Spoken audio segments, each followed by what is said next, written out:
Hello. Yes, we are recording. Hello, and here we are. Another weekly video, Living with Alzheimer's, and this is week number 37.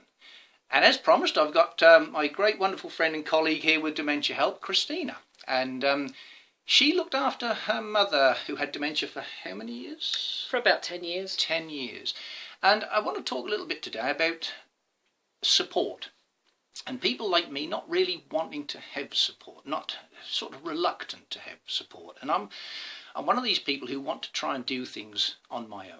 I struggle sometimes, but having support is a bit of a no-no, even though I know that as time goes on, it's going to be more of a necessity.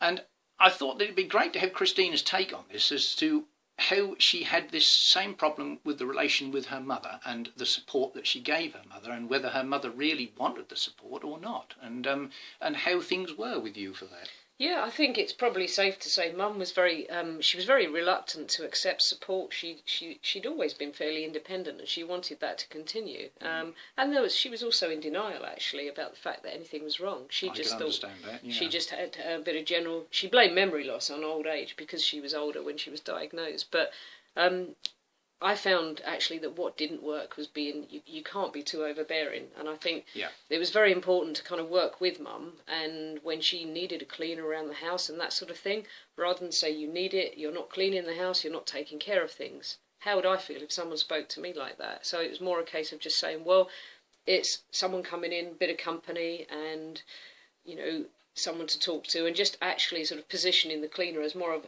a friend and a friendly face at the front door, rather than saying, this is what you need because you're not coping. So it's a suggestion rather than an instruction, if that makes sense. Yes, and I think it needs to be very subtle, and this is where people think, oh, you're being a bit devious, you're not being very open about it with the person. But if it's, in my case, it was for Mum's benefit. This was something that she needed, and it was quite important to kind of not impose it too aggressively, but to actually just say, well, actually, that will free you up to do the things that you want to do. And I would joke about it and say, gosh, I wish I had a cleaner, and I could do so many other things, and do nice things. I think one of the problems is that people like me have is that over a period of time, so many things are taken away gradually as time goes on.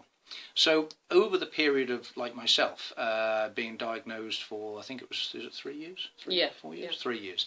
Over that period of time, I've gone from running a business and doing all the things that I wanted to do and being independent, not having to rely on anybody, really, to a degree, to not being able to run a business, not being able to drive, and all of these things are gradually taken away. And these are things that we realise and understand, and that sticks a little bit sometimes. And if somebody then comes along and says, you know what, you can't do that, you need help. No, we don't. We can do it. But in actual fact, we do need help, and we can't do it. But it needs to be, as Christina said, suggested as per instructed sort of thing, and that I think that's the best way to do it.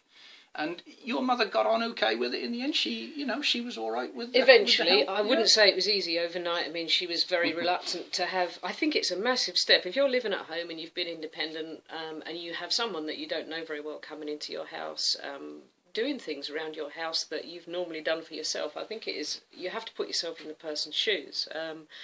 When Mum got to the stage where she needed a home carer, I positioned the carer as a friend. If I'd have said, this lady's going to come in and make you dinner and get you washed and dressed, she would never have accepted that. No. But I positioned it, I said, I never said the carer, it was always Michelle. And I said, Michelle is just going to pop in and see you on her way home from work for a cup of tea and a chat.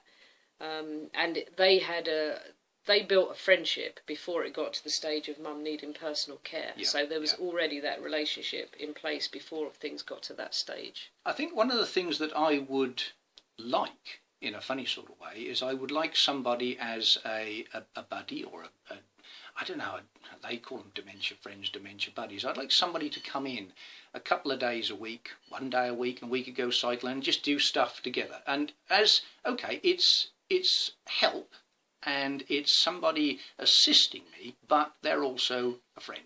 I can make them a cup of tea. They can make me one.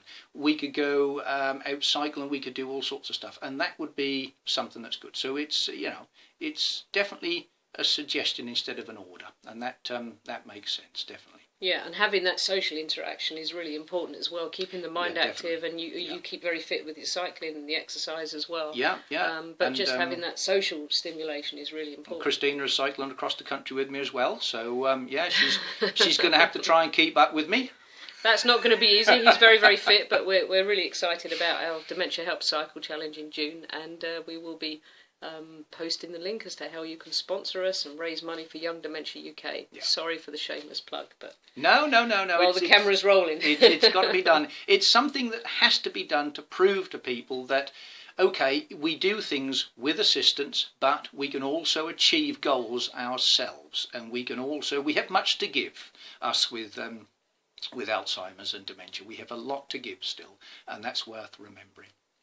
Okay, great. Well, I hope that this week's video has been educational to a degree. And as always, I'll see you here again next Friday. Have a great weekend. Have a wonderful week. And thank you so much for listening to us. Thank you. Bye-bye.